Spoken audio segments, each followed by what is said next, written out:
We are back for a second year in a row. I get to talk to you about your lovely LSU Tigers. Hopefully, this year will be better than it was last year. So I take no responsibility for that. But, anyways, so welcome everybody back to my college football series. If this is the first episode that you are going to be watching, you've missed some other episodes. So make sure you watch those. I decided to do things differently this year. Last year, I did the top 25. This year, I'm doing teams that I feel like are going to impact college football. And when I mean impact, that means if they lose, it's going to impact college football. And then if they win, they are going to impact college football, because all I care about at this point is the college football playoffs, because that is what we have come to. so, so I have LSU here, obviously, with the arrival of Lane Kiffin, with the arrival of just everything that's happening in the SEC, going to 9 games, just all of the different things that are happening. LSU had to be on this list because I'm also interested. My team plays them. But seriously, depending on what happens this year, they could be in contention right there, kick somebody out. Like, you just never know how this 9-game playing thing is going to go. So here we are. We are the test dummies for the 9-game season. So I will stop talking if you just want to introduce yourself, and then we'll just talk all about the LSU Tigers.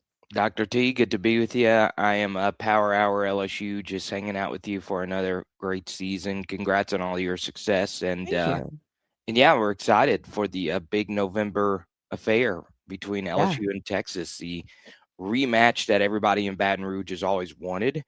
Really?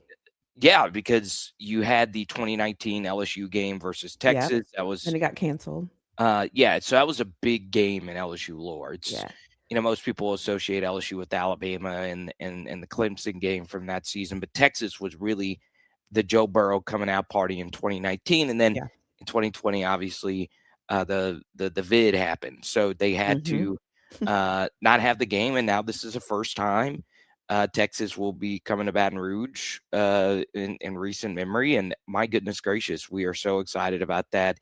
And what's interesting about that matchup is obviously Arch Manning's heavy ties to the state of Louisiana, Steve Sarkisian's ties to the LSU staff, and so on and so on. So, it's interesting. I do a lot of appearances, obviously, and the thing that I keep bringing up is LSU is every team's target this year.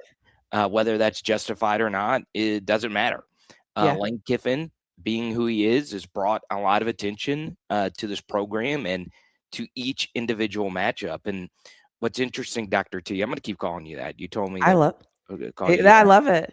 I earned that. Okay. Yeah, it's a beautiful name, but Dr. T, I could roll with that as well. Yeah. It's fascinating because you look at every team LSU plays this year, it is that team's either most hyped up game for the season or no less than the top 2 or 3.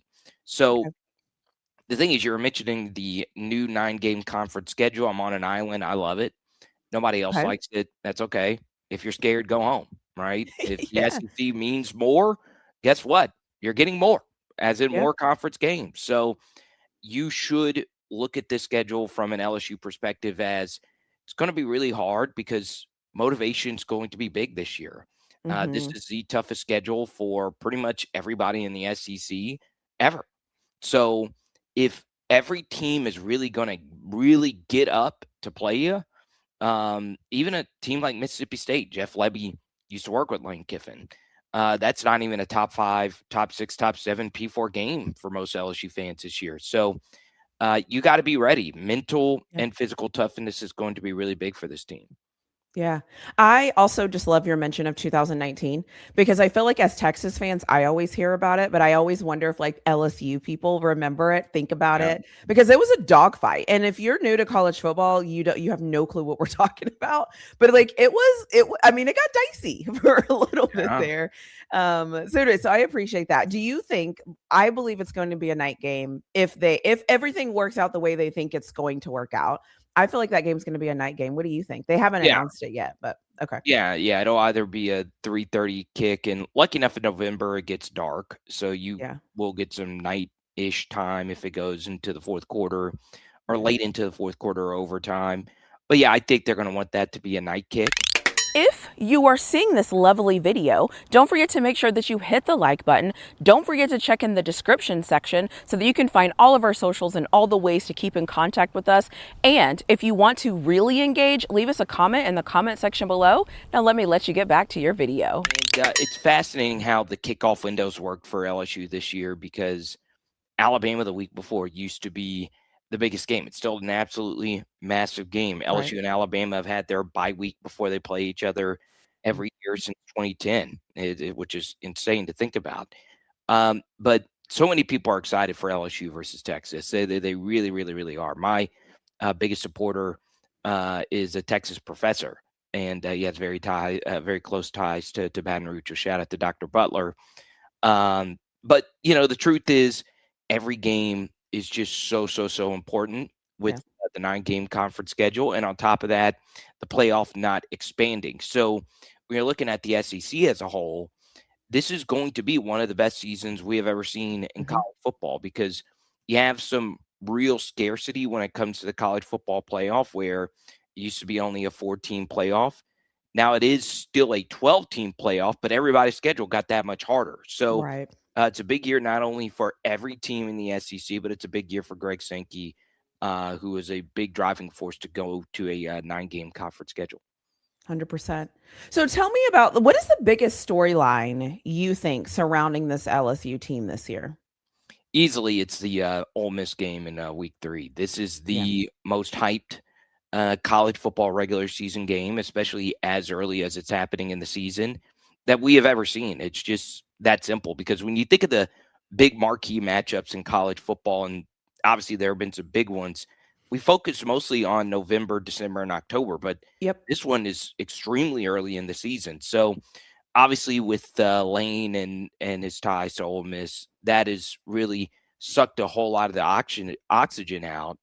To me, looking at this, it's just one game on the schedule. So many people last year, LSU versus Clemson, everyone said, well, LSU's got to win that game. Well, guess what? They won that game. Clemson ended up not being that good, and LSU ended up not being that good. So I think it's a dangerous game, even though rightfully so, this game is very, very, very hyped. Guess what? LSU, you got to play Texas A&M the very next week in Tiger Stadium. So the actual ebbs and flows and how Lane actually emotionally manages this team is going to be absolutely massive. And look, I'm excited about the Ole Miss game. Ole Miss fans have come after me. Obviously, that's justified in some aspects with some of the things I've said. But the truth is, I enjoy it. I'm glad that the Magnolia Bowl is now the biggest it's ever been because of the Lane storyline. But it's also a thing where you really can't just focus in on that game, because the schedule is going to be so brutal for LSU. Okay, I respect that. What do you think the strength is of this team? Like, what do you think is going to define this season for your football team? What do you think when you look at them, what are you thinking? Like, you know what? Yeah, we got that thing. What is that for you? Yeah, obviously you start with the stars. LSU, spent up in the portal, and they got the best transfer portal quarterback in Sam Leavitt. I actually personally had Sorsby slightly ahead of Leavitt, but Sorsby won't be playing this season, as everyone knows. So I feel LSU did get the best transfer portal quarterback. You have the best transfer portal left tackle in Jordan Seaton. You have the best transfer portal pass rusher in Prince Will Ellen coming over from Ole Miss. And then you still have the other stars on this team. Trades Green is probably the most hyped tight end we've had in a while in college football. And then you have Whit Weeks on the other side of the football as the stud linebacker coming back, hopefully healthy for the Blake Baker defense. So the stars are really what's going to carry this team. And then after the stars, you have to look for who is that next emerging star. A guy like Jace Brown coming over from Kansas State is a guy I'm really high on at wide receiver. Winston Watkins also transferring at the wide receiver position, coming over from Ole Miss. It's going to be pretty awesome. Then you go to the defensive side of the football. Who is going to emerge as not only a role player, but a star? And I focus in on the star of the defense, which in Blake Baker's terminology is the nickel corner. And the guy that everyone's sleeping on is Deshaun Spears. This is a former top 100 recruit who is extremely rangy, extremely athletic. had his breakout game last year versus Florida, only played 9 snaps, but was SEC Defensive Player of the Week. This is a young man who has really, really, really high upside. And I think him being put into this defense will really help LSU mitigate the losses that they had in the secondary with A.J. Halsey and first-round pick Mansour Delane. Yeah. Okay. So what is something that concerns you when you're looking out and you're kind of like, okay, I'm not sure how this is going to go. What is something that's just top of mind that I don't want to say keeps you up at night? That's so dramatic, but something that you think about often when you look at this LSU team. Well, I told you before I was up until 5 in the morning, and we're like 6 hours later after that. So I was up at night, and I was actually thinking about you were this. thinking about that. I don't know if that was telepathy or not, but the big one is the same thing that everybody is focusing in on at every single college football team is the offensive line and some of the holes that might be there. So take Texas, for instance. Texas has had some of the best offensive lines in the country. Feel good about Trevor Gooseby, right? But there's other holes on that offensive line you have to fill in. Same thing is true for LSU. I mean, this was the worst, not only offensive line I've ever seen at LSU last year, it was the worst position group I have ever seen at LSU. So, you go back to the year 2000, there have been 208 position groups, whether it be O-line, running back, quarterback, whatever. This was the worst. And it's really hard to rebuild an offensive line in just 1 year, even if your system is as prolific as Lane's system actually is. And shameless plug here, but I teamed up with a company to put together a college football magazine centered around the LSU Tigers. People can buy it. Go to my Twitter account. You can find the link at Power. Yeah, I'm putting the link in the description so that you can buy it. So there's that. And the big thing I wrote about in there was the good news, if you're an LSU fan, is Lane Kiffin's system is very offensive line friendly. I know not everybody's a Pro Football Focus fan. I disagree with some of the things that they grade. But Lane really never had elite individual offensive linemen while he was at Ole Miss. Now, he had good offensive lines, but he didn't have, a Jordan Seaton or anyone like that. So the good news is, let's just say LSU's offensive line isn't as good as it was last year. You feel good about Lane and Charlie scheming around that to a certain degree. And as long as your offensive lineman, let's say at left guard, Bo Bordelon's a guy that could start. This is his 5th year in the program, and he's never really been a regular starting player for LSU. If you can get decent play, you should be fine offensively if you are LSU. Because people get offensive line play wrong all the time. It's not about who your best player is. It's who your weakest link is. There's been a lot of studies done on this in the NFL. It's stuff I've seen in college as well. If you have a weak link on an offensive line, these defensive coordinators are so damn good now that they'll find it, and they will spam it with over and over and over.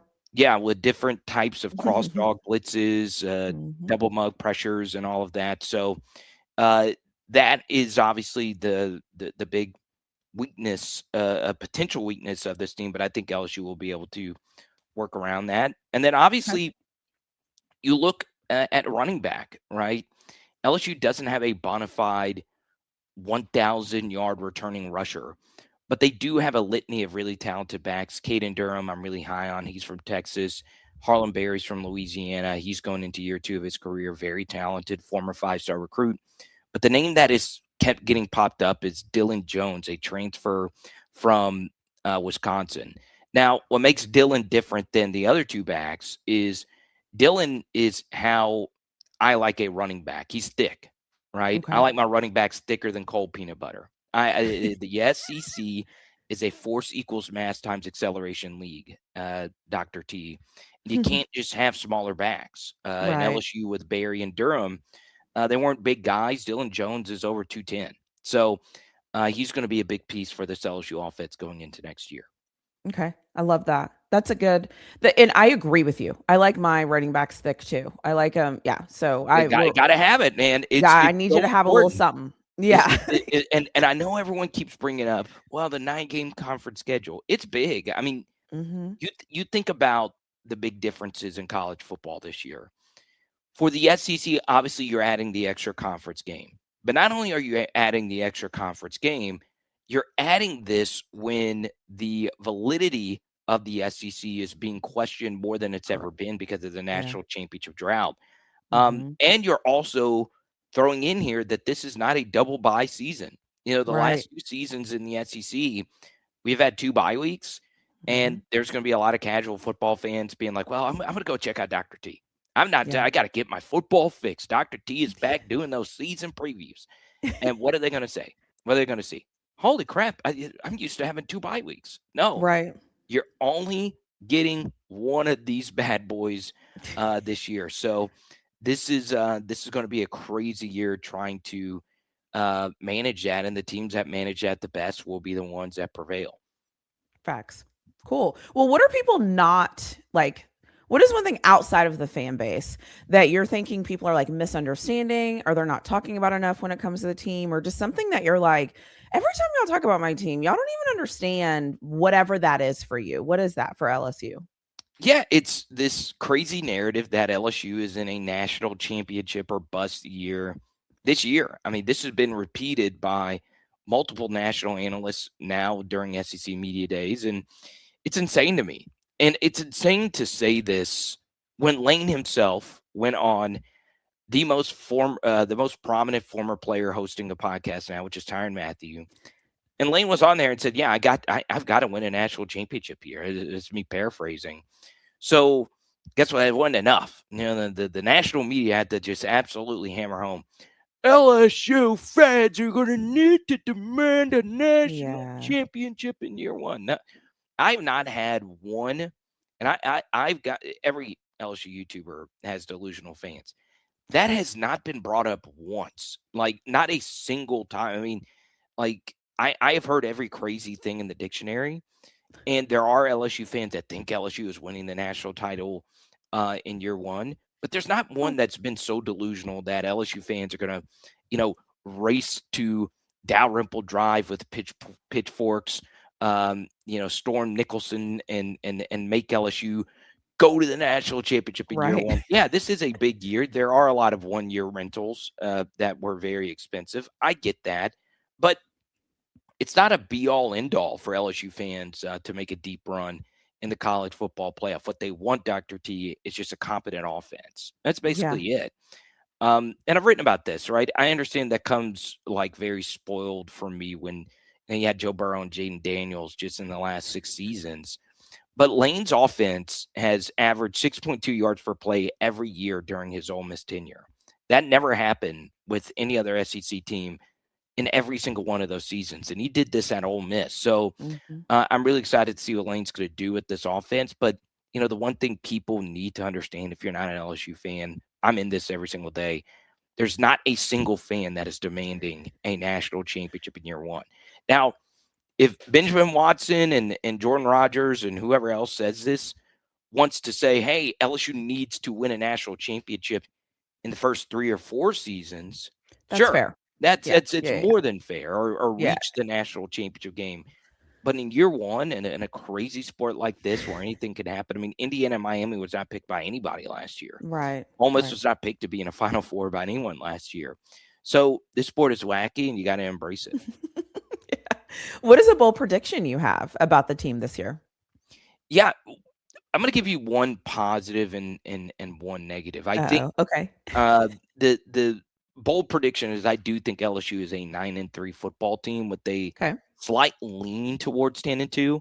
I tend to not think of games as binary. Hey, I'm going to pick you to win this game, or I'm going to pick you to lose this game. College football now, with the talent being flattened out, is a little bit more toss-uppy, if you will. But yeah, I would say my prediction of 9-3, I feel pretty good about that. With a slight lean to 10-2 and getting into the college football playoffs. One slightly negative opinion is LSU has a higher likelihood of dropping one of these P4 games versus a team that nobody really thinks is good this year because of what we said a little bit earlier.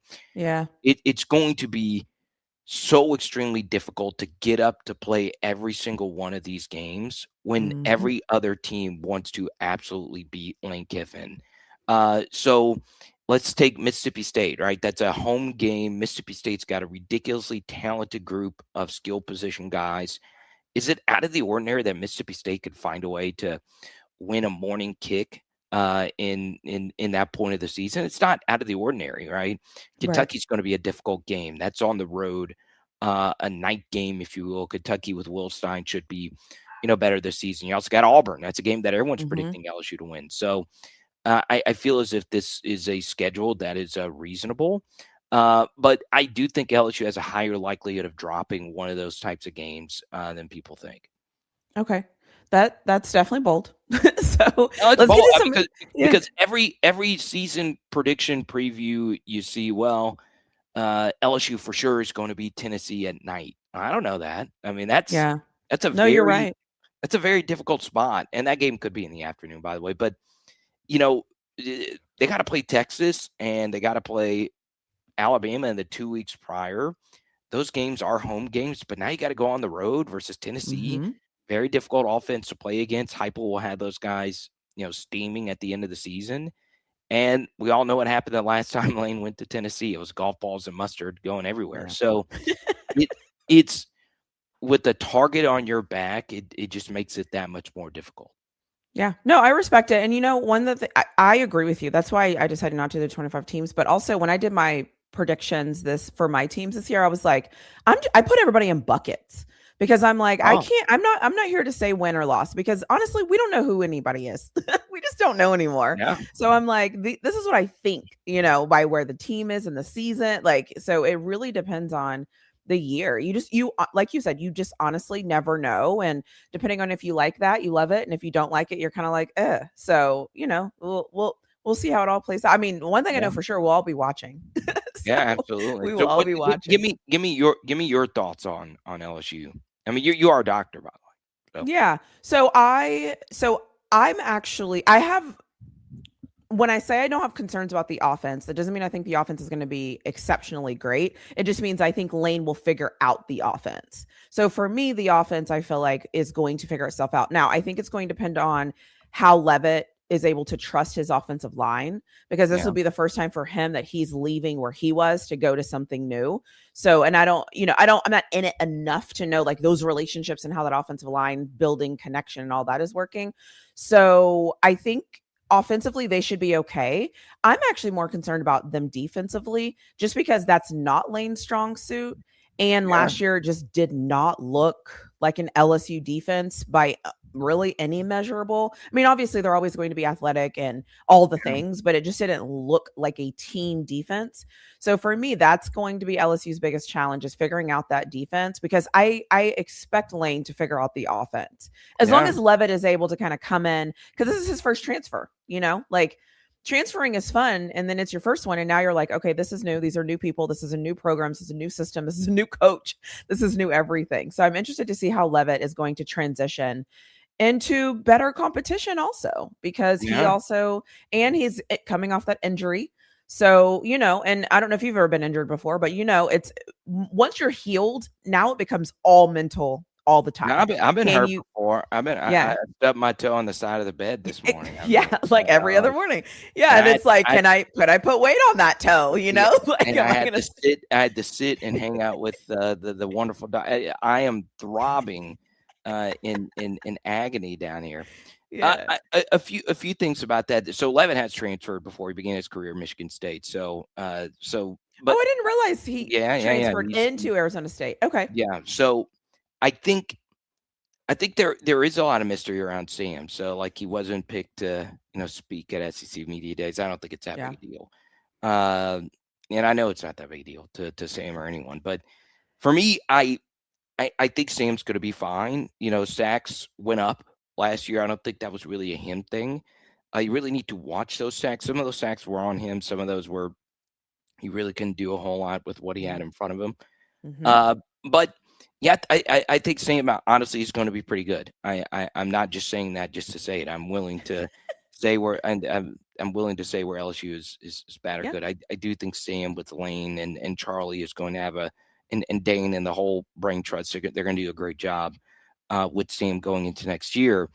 And as far as the defense is concerned, look, Blake Baker was heavily recruited by Lane. This is something I wrote about in the book that's coming out for the season. So Blake was deciding on, and this is defensive coordinator Blake Baker. So Blake was deciding on, hey, am I actually going to take a head coaching job at Tulane?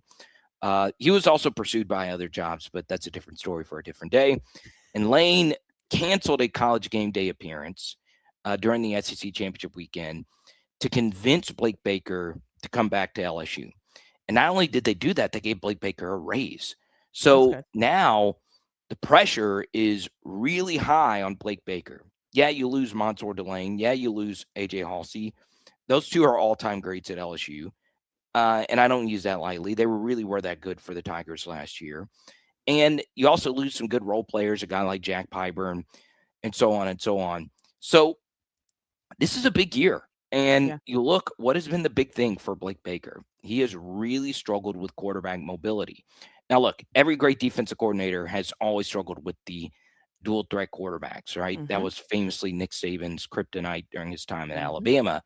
But the truth is, Blake Baker has been alarmingly worse than expectation when it comes to stopping the QB scramble and run game. So if he can be better in that department, that can help mitigate losing Delane and losing Halsey, who were so big for the LSU secondary last year. So really pumped up to see what Blake's going to do this year. Yeah, I'm excited. Like I said, I think it's going to be a fun year. Like I am fired up. I just want to see it. And the transfer portal era, I know a lot of people don't like it, but to me, it adds a different level of dynamics where you're like, okay, let's see what this looks like. Every year you don't really know. And I kind of like that. And, that's why I'm tired of people picking games based on like the logos. Like we don't know what's, what's on the team because you know the names. You have no clue what this team is about to do. You just don't know. So until you see it all. So awesome. So who are you, let's get into the fun questions. Who are you excited to watch this season not named LSU? Like who is somebody that you're just kind of watching in the background that you're like, I'm just interested to see what they have going on this year? Well, let me give you a Texas one. I was so sky high on Colin Simmons. I mean, I don't know if I've ever been more enamored with a pure pass rusher like him. Now, obviously, there's Jadeveon Clowney's high school tape, which will never be touched. But but Colin Simmons was one of the best movers coming out of Duncanville I've ever seen, and I got chills when I knew LSU was in it for him. But he'd stay with Texas and is a special college football player.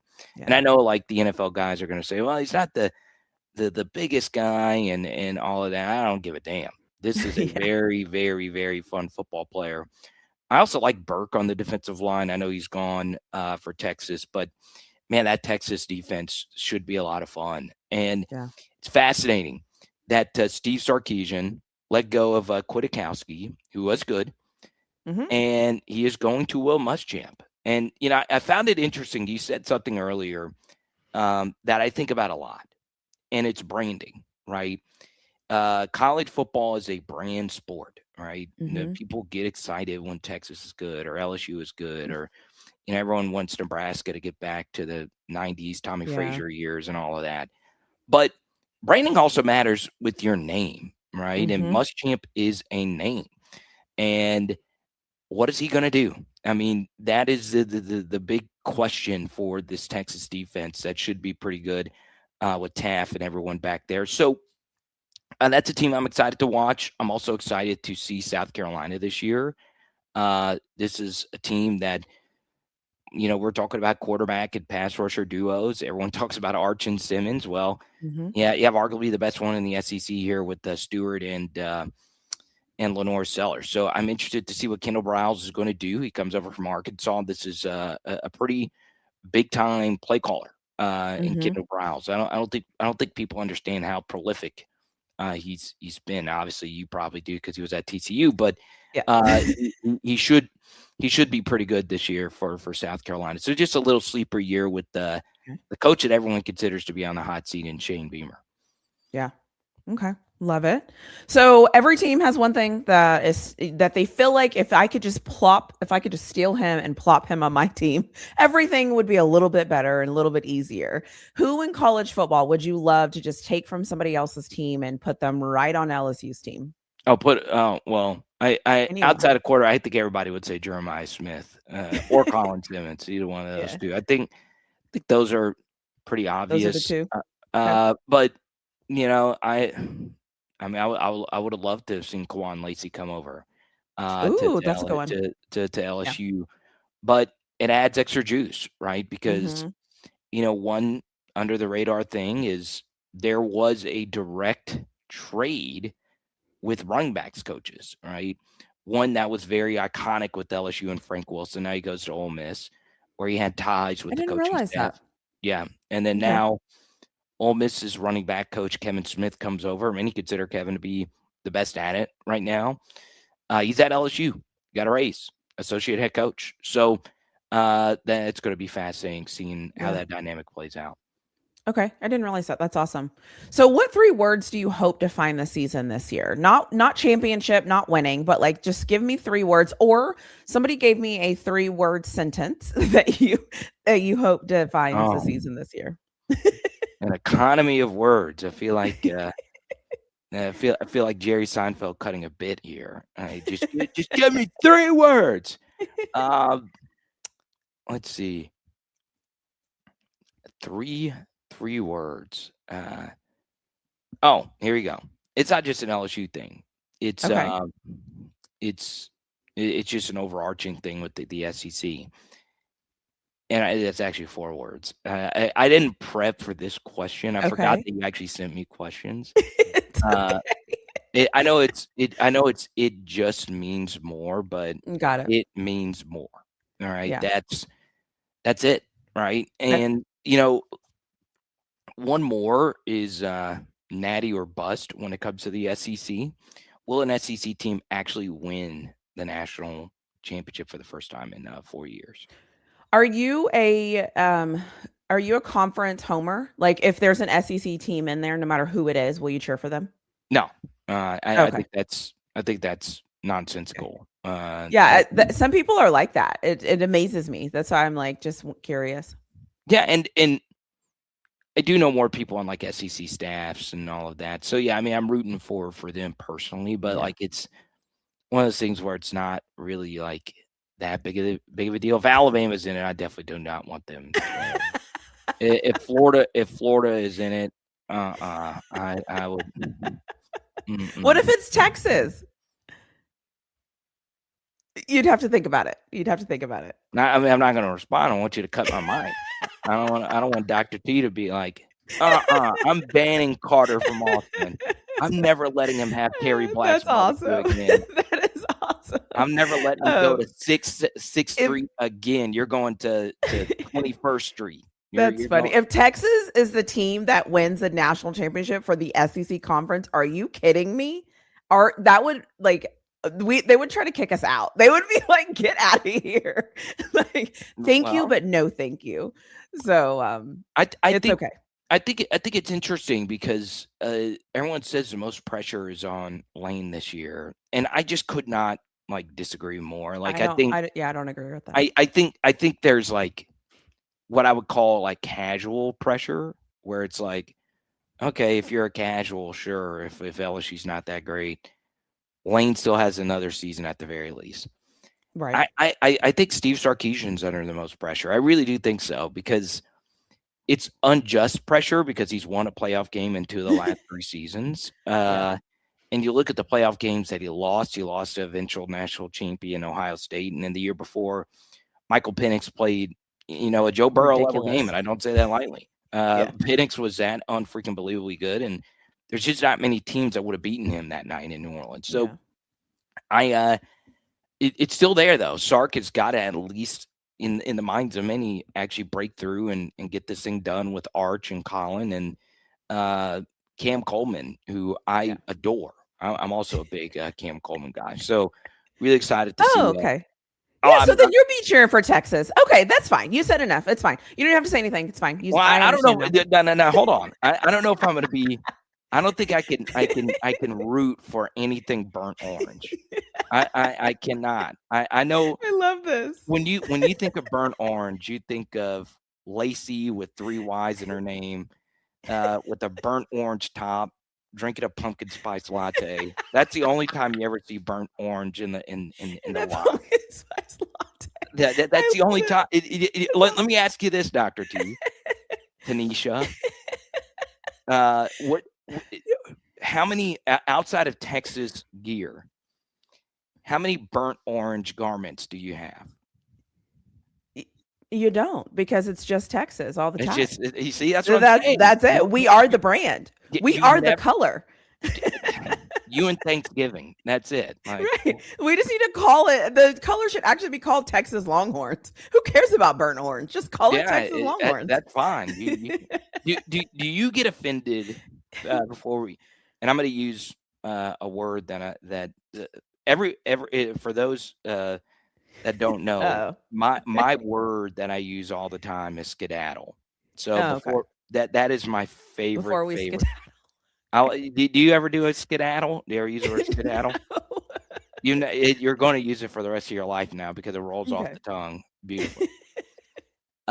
Before we skedaddle here, I actually forgot what I was going to say. Let me ask you this as far as college football. Yeah. Are you about me being offended? No. I want you to, because I know you like the NFL as well. Yeah. Do you still like college football like as much as you used to? Yeah, I do. No? I like the competition. Okay. So for me, I don't look at it as, I feel like some people live in life where they're like, all these things are different. I'm like, I live in a world where I'm like, yeah, they're different, and let's see how it makes it better. I don't feel like different has to mean bad. I feel like different means it's different and you change with it. That's just how I live my life. But yeah, I still love it. I mean, I still get butterflies, week 0, getting excited for week 1. Like I still love it. And I think that everybody that's whining and complaining, quite frankly, just needs to get over themselves. Like, it's football. If you don't like it, go watch soccer. Go watch freaking basketball season. Go get excited for basketball season. Like, you don't have to watch it. Why'd you take a shot at soccer, dude? Was that no? I'm just saying, like, because the World Cup just happened, so I'm like, it's top of mind. But it's like, go watch something else. Go watch swimming. Go watch tennis. Like, go do something else. If you don't get excited about college football because it's changing and you don't like the change, you don't have to watch it. Don't watch it. Yeah. Well, I'll tell you this, Dr. T. You're really good at this. You're very. Thank you. You're better at this than I am. I just skedaddle in and out of streams all the time. Yeah, and you have full license to use skedaddle as many times as you want. Do I need to tag you and be like, I use your word? You can. You could be like, oh, look, there's a arch skedaddling out of the pocket, making a deep throw to Cam Coleman. But one line. I know I've talked about Texas a lot, and you can clip them. I'm going to be watching a lot of Texas football this year because there's just a lot of the guys that. Like, I flag planted really hard Cam Coleman. Like, I did not think Cam Coleman was that far off from Jeremiah Smith when they were coming out. And I still don't think that. Like, I think the Cam's a little bit closer to Jeremiah than people want to say. Okay. Yeah. And then obviously Colin Simmons was just such a big flag plant for me. So, like, I'm like, man. And I also said that I felt Arch was a little overvalued, which sucks because I'm a big Manning guy. So, like, those 3 players are really flag planted, and I hope all 3 of them have good seasons this year, but in particular Cam and Colin, because it'll be like, dang, Carter's smart. He knows what to look for in a college tackle football player. So I there's a piece of me that does want Texas to do well, and then LSU Texas be like one of the biggest regular season games we can remember. So I appreciate you. You keep up doing the great work, all the doctoring and the awesome things that you've been doing. And yeah, if you ever need me, I'm always here for you. Okay. Yeah. No, and I appreciate you. Thank you for coming on. Thank you for making me laugh, and just thank you for being awesome. I appreciate it. Yeah. And give me your best go Tigers. I know you got it in you. I've never said that a day in my life. You do it. I'll end as soon as you do it. Go for it. Do what? I'll end as soon as you say it. I'll hit the button. No, you got it. I'm not. You didn't read that in the contract. I replied in an email. It said before I skedaddle off the stream, you gotta. You know what? I will say before you skedaddle, you should give me a go Tiger. All right, you said it. That's good enough. There you go. There you go.